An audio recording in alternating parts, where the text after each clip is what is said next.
So is our right to property, is that a natural right? Is that a right that we've inherited from God? Is that one of our forever and eternal rights? Is that a right?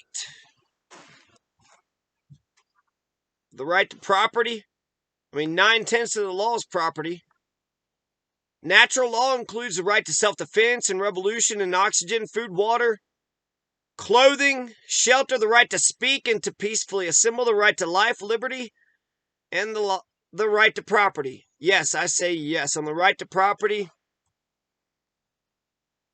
There's so many historical documents. First of all, we got the Old Testament, the 3,400-year-old Bronze Age Old Testament, specifically the Ten Commandments. Thou shalt not steal. Thou shalt not steal. So important. The ancient Hebrews. It was so important to the ancient Hebrews that it was repeated twice.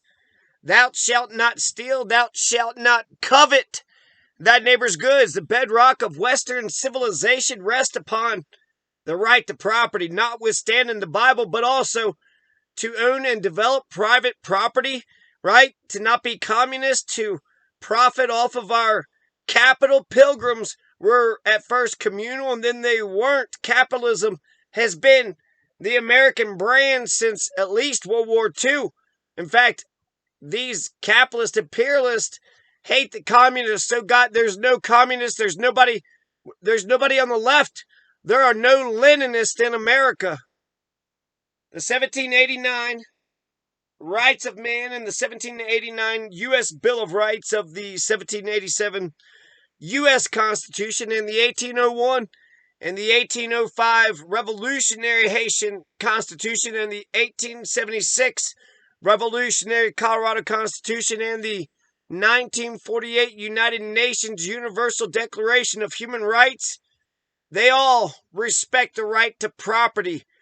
They put the right to property as cornerstones to the respective documents. That, to me, indicates that the right to property is found in nature. Now, found in nature, what does that mean? So if we were to have a pack of wolves, wolves need their den, birds need their nest. So at the very least, they need to have a home. They need to have space to live.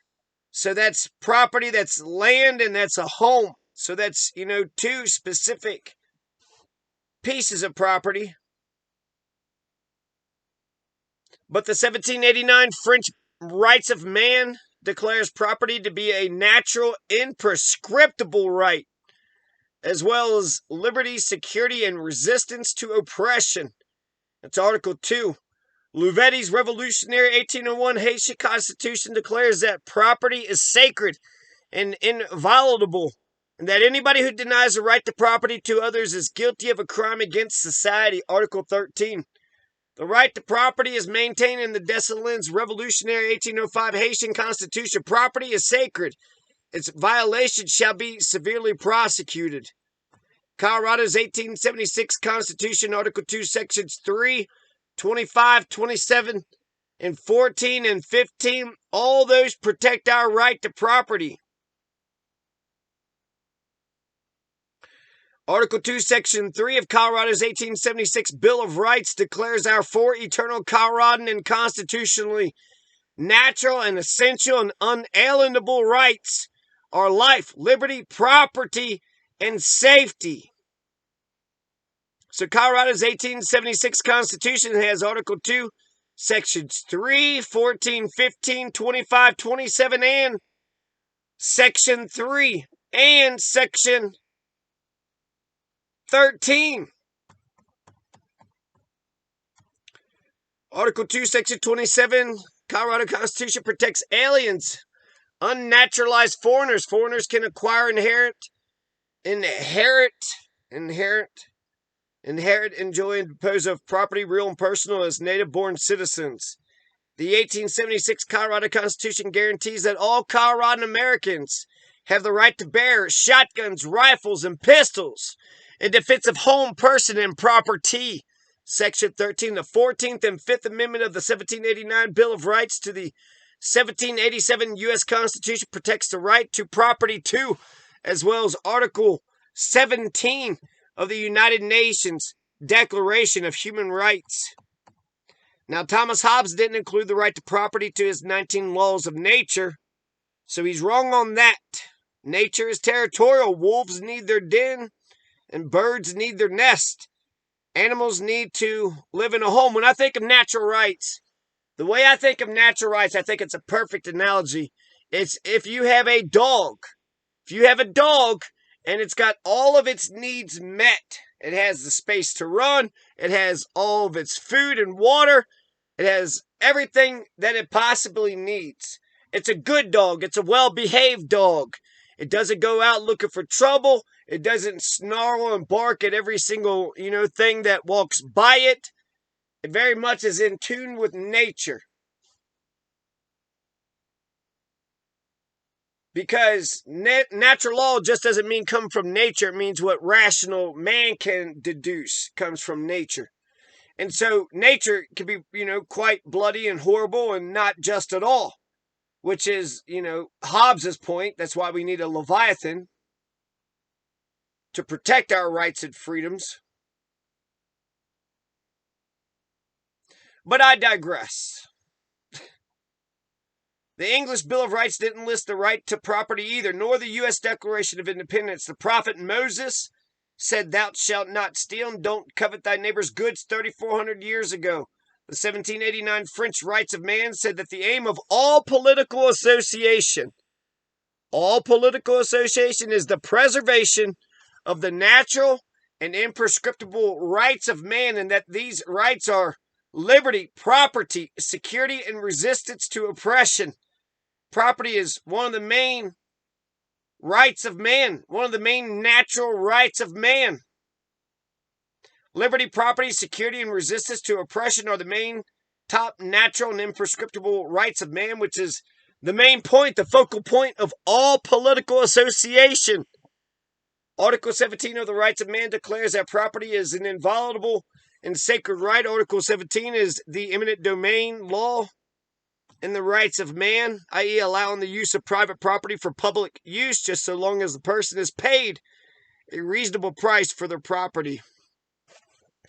Article 13 of the 1801 Louvetti Constitution says this: property is sacred and inviolable. All people, either by himself or by his representatives, has the free right to depose and to administer property that is recognized as belonging to him. Anyone who attempts to deny this right shall become guilty of crime towards society and responsible towards the person troubled in his property.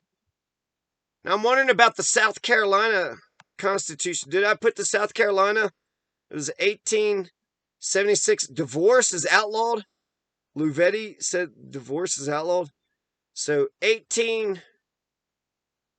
not 76, not 1805. I forgot. Okay, so I got to add the South Carolina. In 1868, South Carolina is going to form its own constitution. The majority of the convention were made up of black folks. So I would say it's a black constitution.